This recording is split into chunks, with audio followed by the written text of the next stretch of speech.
Item ಯಾವುದೇ ಇರಲಿ try ಮಾಡಿ ಆಚಿ ಚಿಕನ್ ಮಸಾಲಾ. ಏನು ಜಮೀರ್ಗೆ ಟೆನ್ಷನ್ ಶುರುವಾಗಿದೆ, ಅದರಲ್ಲಿ ಡೌಟೇ ಇಲ್ಲ. ಜಮೀರ್ ಪಾಲಿಗೆ ದಾವಣಗೆರೆ ಗೆದ್ರು ಸೋತ್ರು ಕಷ್ಟನೇ.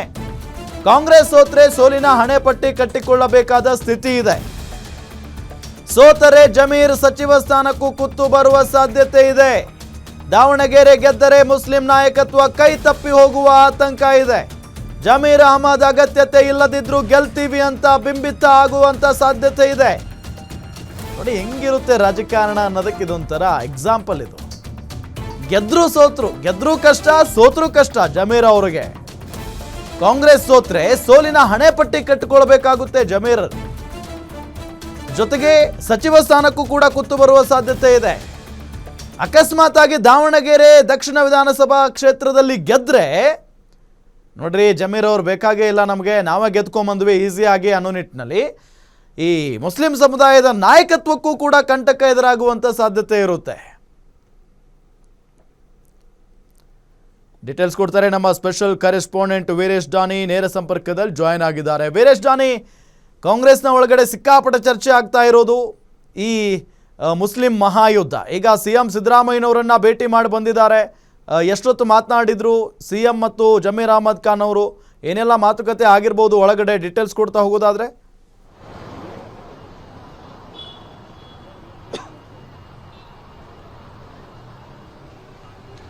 ರಾಮ್, ದಾವಣಗೆರೆ ದಕ್ಷಿಣ ವಿಧಾನಸಭಾ ಕ್ಷೇತ್ರದಲ್ಲಿ ನಡೆದಿರತಕ್ಕಂಥ ಏನು ಕಾಂಗ್ರೆಸ್ನಲ್ಲಿನ ಗೊಂದಲಗಳ ವಿಚಾರಕ್ಕೆ ಸಂಬಂಧಿಸಿದಂತೆ ಸಿಎಂ ಸಿದ್ದರಾಮಯ್ಯನವರಿಗೆ ಇವತ್ತು ಅವರ ಪರಮಾಪ್ತ ಸಚಿವರಾಗಿರ್ತಕ್ಕಂಥ ಜಮೀರ್ ಅಹಮದ್ ಅವರು ಒಂದು ಮಾಹಿತಿಗಳನ್ನು ಕೊಡಲಿಕ್ಕೆ ಅವರ ಕಚೇರಿಗೆ ಅವರ ನಿವಾಸಕ್ಕೆ ದೌಡಾಯಿಸಿದ್ರು.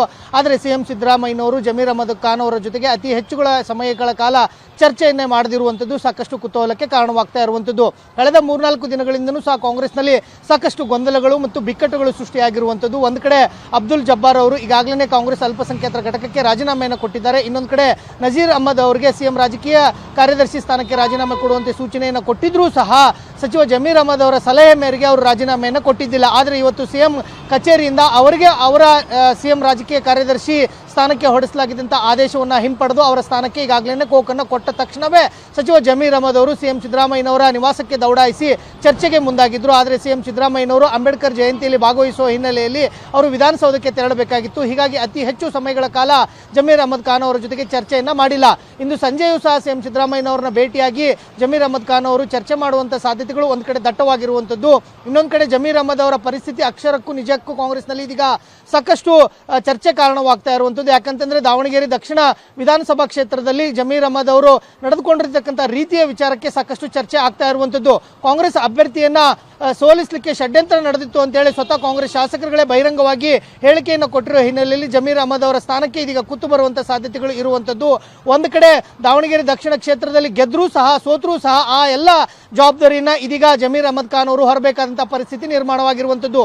ಸೋತ್ರೆ ಅದಕ್ಕೆ ಜಮೀರ್ ಅಹಮದ್ ಖಾನ್ ಅವರು ಪ್ರಚಾರಕ್ಕೆ ಹೋಗಲಿಲ್ಲ, ಪಕ್ಷ ವಿರೋಧಿ ಚಟುವಟಿಕೆಗಳನ್ನು ಮಾಡಿದ್ರು ಅನ್ನೋ ಒಂದು ಹಣೆಪಟ್ಟಿ ಒಂದು ಕಡೆ ಬರುವಂಥದ್ದು. ಇನ್ನೊಂದು ಕಡೆ ಒಂದು ವೇಳೆ ಅಲ್ಲಿ ಗೆದ್ರೆ ಇನ್ನೊಂದು ಕಡೆ ಪರ್ಯಾಯವಾಗಿ ಮುಸ್ಲಿಂ ನಾಯಕರುಗಳು ಅಲ್ಲಿ ಕಾಂಗ್ರೆಸ್ ಅಭ್ಯರ್ಥಿಯ ಗೆಲುವಿಗೆ ಕಾರಣರಾದ್ರು ಅನ್ನೋ ಒಂದು ಮಾಹಿತಿಗಳು ಬರುತ್ತೆ. ಯಾಕಂತಂದ್ರೆ ದಾವಣಗೆರೆ ದಕ್ಷಿಣ ವಿಧಾನಸಭಾ ಕ್ಷೇತ್ರದಲ್ಲಿ ಸಲೀಂ ಅಹಮದ್ ಆಗಿರ್ಬೋದು, ರಿಜ್ವಾನ್ ಅರ್ಷದ್ ಆಗಿರ್ಬೋದು, ಬಲ್ಕಿಸ್ ಬಾನು ಮತ್ತು ಯಾಸಿರ್ ಖಾನ್ ಪಠಾಣ್, ತನ್ವೀರ್ ಸೇಠ್ ಹೀಗೆ ಮುಸ್ಲಿಂನ ಪರ್ಯಾಯ ಶಾಸಕರುಗಳು ಎಲ್ಲರೂ ಸಹ ಕ್ಷೇತ್ರದಲ್ಲೇ ಬೀಡು ಬಿಟ್ಟು ಅಭ್ಯರ್ಥಿಯ ಪರವಾಗಿ ಪ್ರಚಾರವನ್ನು ಮಾಡಿದ್ರು. ಹೀಗಾಗಿ ಜಮೀರ್ ಅಹಮದ್ ಖಾನ್ ಅವರ ಮುಸ್ಲಿಂ ನಾಯಕತ್ವಕ್ಕೆ ಅಷ್ಟೊಂದು ಬೆಲೆ ಇಲ್ಲ, ನಾವೆಲ್ಲರೂ ಸಹ ಮುಸ್ಲಿಂ ನಾಯಕತ್ವವನ್ನು ವಹಿಸಿಕೊಳ್ಳಲಿಕ್ಕೆ ಸಿದ್ಧ ಇದ್ದೀವಿ ಅನ್ನೋ ಒಂದು ತಯಾರಿಯನ್ನು ಮಾಡ್ಕೋತಾ ಇರುವಂಥ ಹಿನ್ನೆಲೆಯಲ್ಲಿ ಜಮೀರ್ ಅಹಮದ್ ಖಾನ್ ಅವರ ಸ್ಥಾನಕ್ಕೂ ಈಗ ಕುತ್ತು ಬರುವಂಥ ಸಾಧ್ಯತೆಗಳು ಕಂಡು ಬರ್ತಾ ಇರುವಂಥದ್ದು. ರಾಮ್, ಈಗಾಗಲೇ ನಾವು ಗಮನಿಸ್ತಾ ಇದ್ವಿ ವೀರೇಶ್ ಡಾನಿ, ಯಾವಾಗಲೂ ಕೂಡ ಸಿಎಂ ಸಿದ್ದರಾಮಯ್ಯನವರನ್ನ ಜಮೀರ್ ಅಹಮದ್ ಖಾನ್ ಅವರು ಭೇಟಿ ಆಗ್ತಾರೆ ಅಂತ ಅಂದರೆ ಒಂದು ಅರ್ಧ ಗಂಟೆ 1 ಅವರ್ ಹೀಗೆ ಚರ್ಚೆ ನಡೀತಾನೆ ಇರುತ್ತೆ. ಬಟ್ ಇಷ್ಟು ದೊಡ್ಡ ಕಾಂಟ್ರವರ್ಸಿ ಆಗಿದೆ, ಈ ಸಂದರ್ಭದಲ್ಲಿ ಬಹಳ ಸಮಯ ಹಿಡಿಲಿಲ್ಲ ಇವರಿಬ್ಬರ ಚರ್ಚೆ, ಬಹಳ ಸಮಯ ನಡೀಲಿಲ್ಲ ಅಂತ ಹೇಳಲಾಗ್ತಾ ಇದೆ. ಅಂದರೆ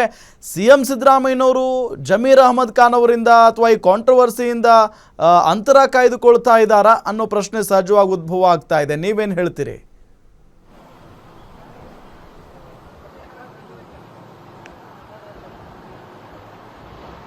ಖಂಡಿತವಾಗಿಯೂ ರಾಮ್, ಯಾಕಂತಂದ್ರೆ ದಾವಣಗೆರೆ ದಕ್ಷಿಣ ವಿಧಾನಸಭಾ ಕ್ಷೇತ್ರದಲ್ಲಿ ಆಗಿರ್ತಕ್ಕಂಥ ಅವಘಡಗಳೇನಿವೆ, ಪಕ್ಷದ ಅಭ್ಯರ್ಥಿಯ ಪರವಾಗಿ ಜಮೀರ್ ಅಹಮದ್ ಆಗಿರ್ಬೋದು, ಅಬ್ದುಲ್ ಜಬ್ಬಾರ್ ಆಗಿರ್ಬೋದು, ನಸೀರ್ ಅಹಮದ್ ಖಾನ್ ಅವರು ನಡೆದುಕೊಂಡಿರ್ತಕ್ಕಂಥ ರೀತಿಯ ವಿಚಾರವಾಗಿ ಈಗಾಗಲೇ ರಾಜ್ಯ ಕಾಂಗ್ರೆಸ್ ಉಸ್ತುವಾರಿ ಆಗಿರ್ತಕ್ಕಂಥ ರಣದೀಪ್ ಸಿಂಗ್ ಸುರ್ಜೇವಾಲಾ ಅವರು ಎಐಸಿಸಿಗೆ ಒಂದು ವರದಿಯನ್ನು ಕೊಟ್ಟಿರುವಂತದ್ದು.